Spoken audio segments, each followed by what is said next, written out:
Iran's 180 ballistic missile-powered attack on Israel on 1st October has taken the tension in West Asia to another level. While Iran claims that 90% of these missiles reached their target, Israel says that most were intercepted and there was only one fatality. And exactly these two things are the strongest in both the countries' arsenal. Iran has a huge missile arsenal and Israel's defense system is among the best, if not the best, in the world. While Iran says the Tuesday attack was a retaliation to Israel's elimination of top Hezbollah and Hamas leaders, the ground invasion of Lebanon, and their counter-attacks on the Houthis, everyone is now waiting for Israel to retaliate, which both Israel and US have pretty much warned against. The Iranian regime will be held responsible for its actions, and we strongly warn against Iran or its proxies taking actions against the United States or for their actions against Israel. Not that Iran wants to be seen as weak either. They have warned of crushing attacks to any response from Israel or its allies. Unwavering support provided by the United States, United Kingdom, and certain Western states to Israel has given a carte blanche to this aggressive terrorist regime for all sorts of sinister behavior.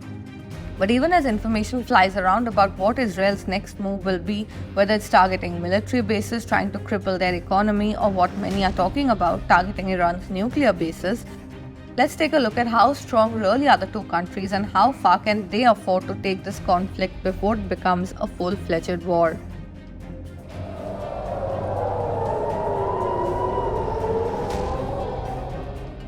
First off, important points to keep in mind. One, that Iran may not be able to really compete directly with Israel in a military face-off.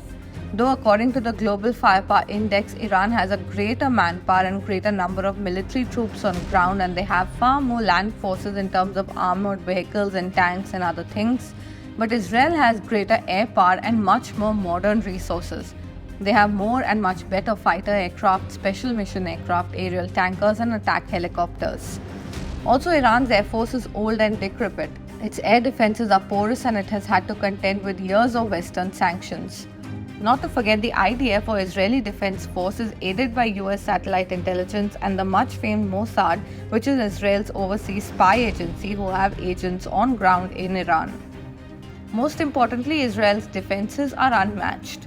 They have a multi-tiered defense system which includes the Iron Dome, David Sling, the Arrow, and the Patriot, all of which are designed to intercept and destroy both short and long-range missiles.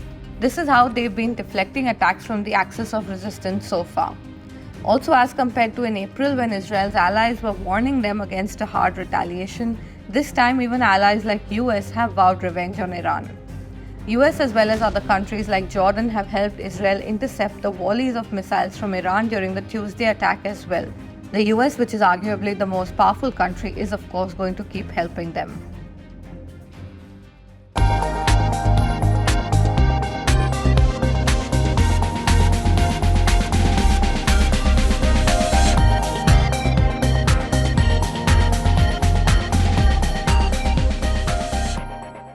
However, the other side to keep in mind is the fact that Iran has an enormous quantity of ballistic and other missiles as well as explosive-laden drones. Also, while neither country has too much naval presence, Iran does have large flotillas of small and fast missile attack boats for swarm attacks in the Gulf. If they sow mines in the Strait of Hormuz, they could interrupt the flow of up to 20% of the world's daily oil exports. Iran's biggest strength is actually their complex military apparatus. They arm, train, and support proxy militias across West Asia, which are collectively called the Axis of Resistance. Lebanon's Hezbollah, Houthis in Yemen, and militias like Hamas in Syria and Palestine are all a part of this. These groups give Iran the strategic regional influence and access which insulates their leadership from taking accountability of their actions. They are clearly important for Iran, which is why Israel has been so focused on breaking their might. As per a New York Times report, this is precisely why US and Israel have avoided direct military strikes on Iran for all these decades. According to experts, it's not that US and Israel can't win a war against Iran and the Axis of Resistance, but it's that they know that a war against them won't be a walkover, it'll be a serious one. So these are things that Tel Aviv and Washington will be considering before they plan whatever retaliation against Iran's Tuesday attacks.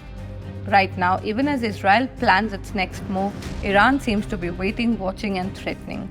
Hope you found this video useful. For more such content, keep watching Mint.